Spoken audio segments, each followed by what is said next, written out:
Chegou a hora da nossa reportagem especial. Há 30 anos, objetos voadores não identificados foram perseguidos por aviões caça da Força Aérea Brasileira nas áreas de São Paulo e do Rio de Janeiro. Você vai conhecer agora gravações inéditas desse episódio, que ficou conhecido como a Noite Oficial dos OVNIs. Foi assim que o Fantástico deu a notícia.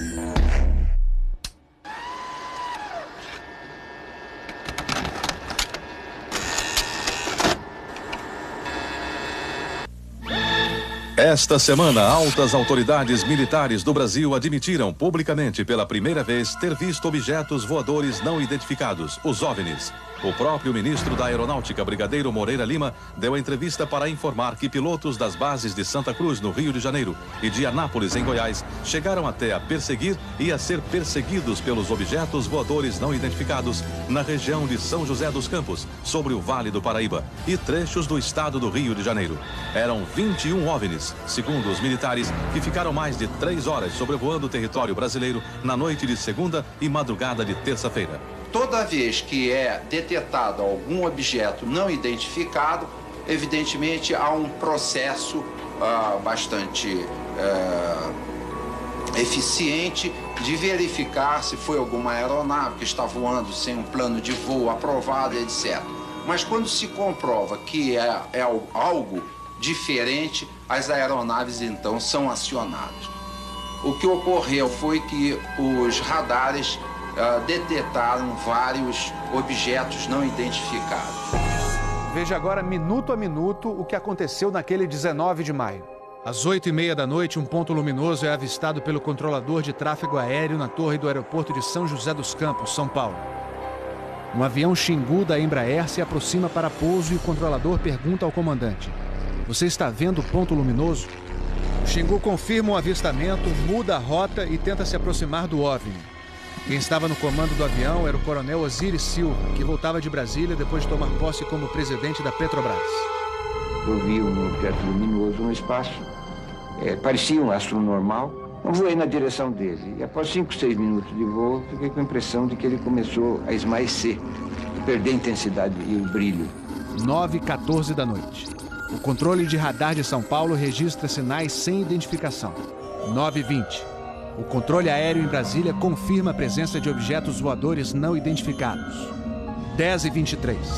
O primeiro jato F-5 decola da base aérea de Santa Cruz, no Rio de Janeiro.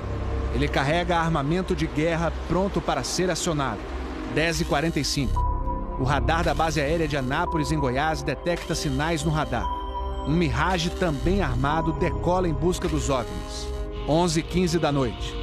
O piloto do primeiro F-5 a entrar em ação avista um ponto luminoso e começa a perseguir o objeto voador não identificado. Nosso objetivo justamente era esse, se aproximar e identificar. Nós não conseguimos nem nos aproximar, muito menos identificar. 11h17. Mais um Mirage decola da base de Anápolis para perseguir os objetos. 11h20. O caça F-5 recebe pela primeira vez um sinal no radar de bordo confirmando a presença do objeto não identificado à sua frente. 11h36. O terceiro Mirage sai da base de Anápolis, mas não consegue contato visual com os OVNIs.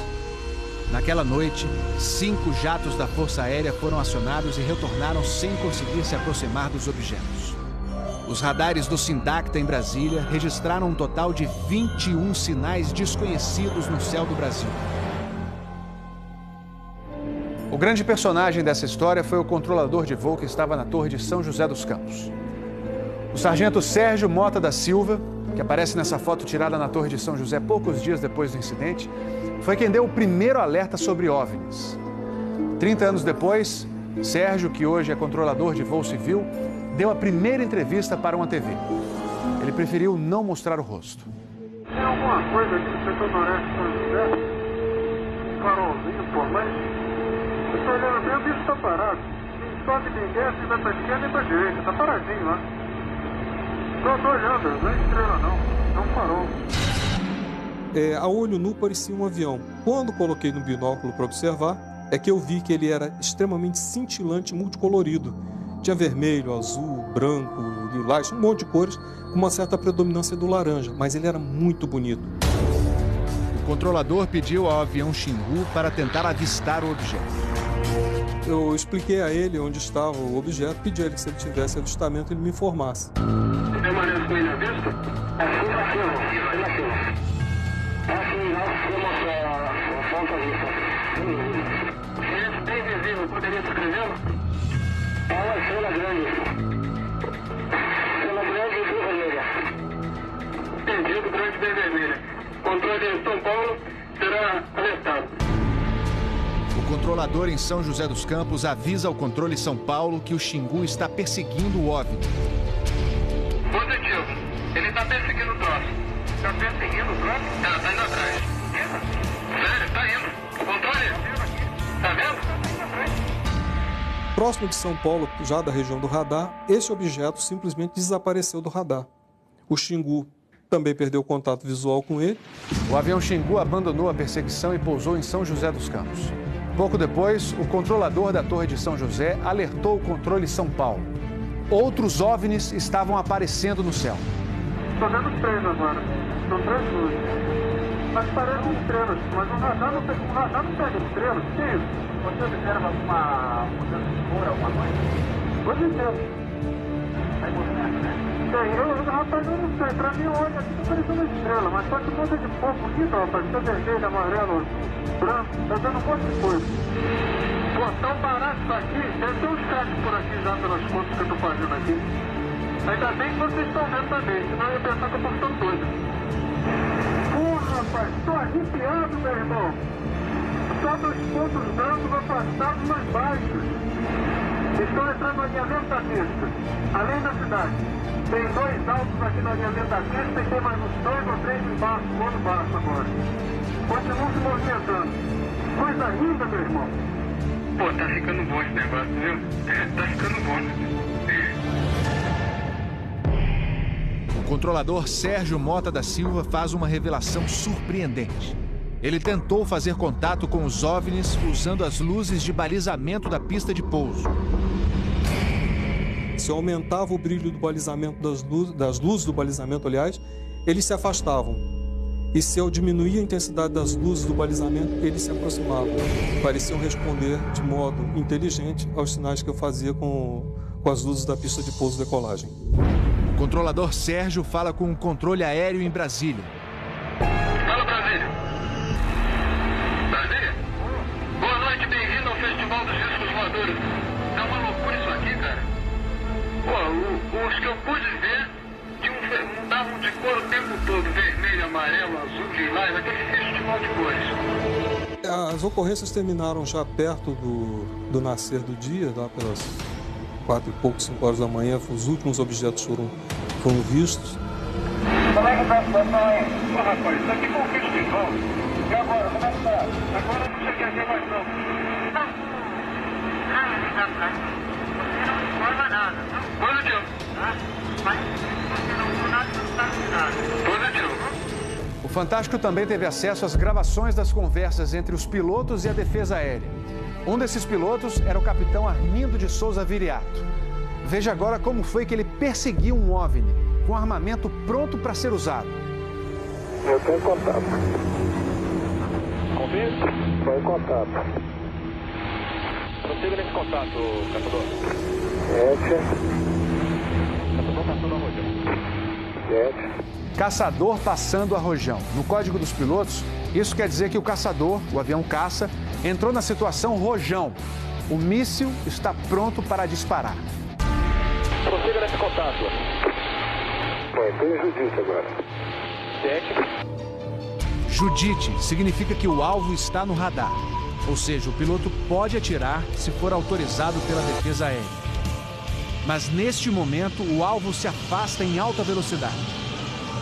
Está aumentando. Aumentando a distância, confirma. Afirmativo. A distância está aumentando de novo, aqui. 7. Aumentando rápido, né?